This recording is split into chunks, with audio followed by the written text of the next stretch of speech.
जब क्वेश्चन समझ में ना आए ना तो एक चीज क्या करो, माइंड मैप। टोटल 1000 बच्चे हैं, 430 लड़कियां है ना। और 430 लड़कियों में से 10% लड़कियां 12th में है, 12th में है ना। तो ये 430 का जो 10% आएगा कितना आएगा, 43, ये तो आएगा। अब देखो जो ये 43 है वो इसके अंदर भी है और कॉमन हो गया ना भाई। ये जो 43 लड़कियां है वो 12th में भी है, अब वो इसमें भी है, इसमें भी आ रहा है। तो ये तो कॉमन वैल्यू आ गया। हाँ, ये कॉमन आ गया कि भाई 43 लड़कियां है वो 12th में भी है और इसमें भी है, इसमें ठीक है। अब ई हमारा देखो क्या बोला है, what is the probability that a student chosen randomly studies in class 12th। Class 12th की लड़कियां हैं, वो क्लास 12th की लड़कियां है।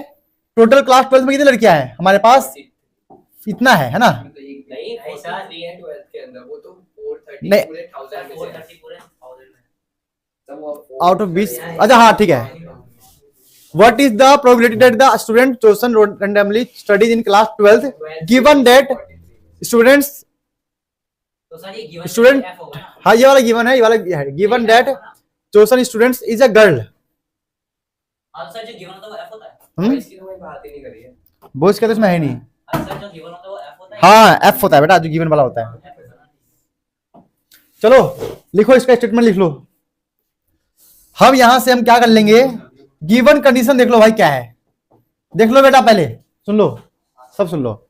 Given that the chosen student is a girl, मतलब लड़की हो। टोटल लड़कियां कितनी हमारे पास है, 430।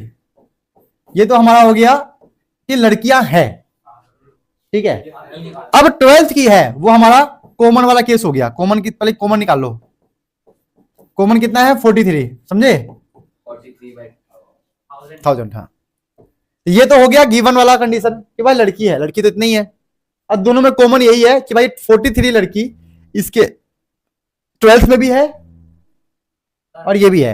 अब 12th की लड़की का निकालते हैं, पी ई अपॉन एफ क्या आएगा भाई, कॉमन लिख लो ऊपर और कॉमन ऊपर और एफ वाला नीचे, 430 अपॉन 1000। देखो पहली बात तो ये है कि कभी भी हम इस फॉर्मूले में देखते हैं तो पीई का ही पुट नहीं करना होता है, पी एफ पुट करना होता है नीचे और दोनों का कॉमन ऊपर। पीई का कोई काम ही नहीं होता। हाँ, वो हम यहाँ पे क्वेश्चन में आइडिया लग गया क्वेश्चन पढ़ के कि जो 10% है वो क्लास 12th में पढ़ रही है और वो लड़की है। तो लड़की कितना है 430 और 10% क्या है 12th वाला, 12th में पढ़ रही है। तो कॉमन ये हुआ, ये 43 लड़कियां ऐसी है जो लड़की भी है और 12th में भी पढ़ रही है, इसीलिए हमारा वो कॉमन आ गया। तो आइडिया मिल जाता है क्वेश्चन पढ़ के। हाँ बेटा चैप्टर बहुत अच्छा है, बहुत इजी है। क्या आ रहा है इसका आंसर, इससे कट जाएगा 1/10। तो क्वेश्चन को, इस क्वेश्चन को अच्छे से पढ़ो भाई।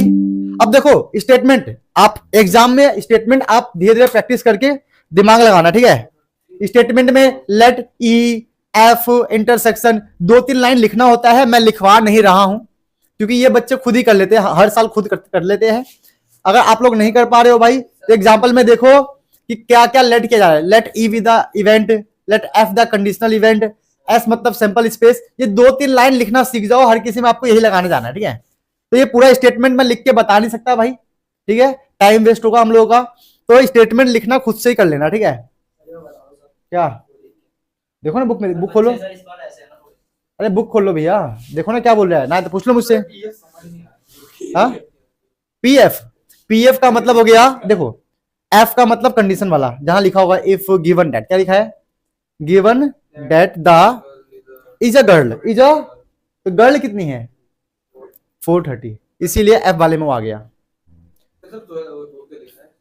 ये इसमें गर्ल बॉय दोनों है, इसमें गर्ल एंड बॉय दोनों है ना, तो हमें बॉय से तो कोई मतलब नहीं है, तो हमने लिया ही नहीं इसको, हम गर्ल के केस में गए बस, ठीक है।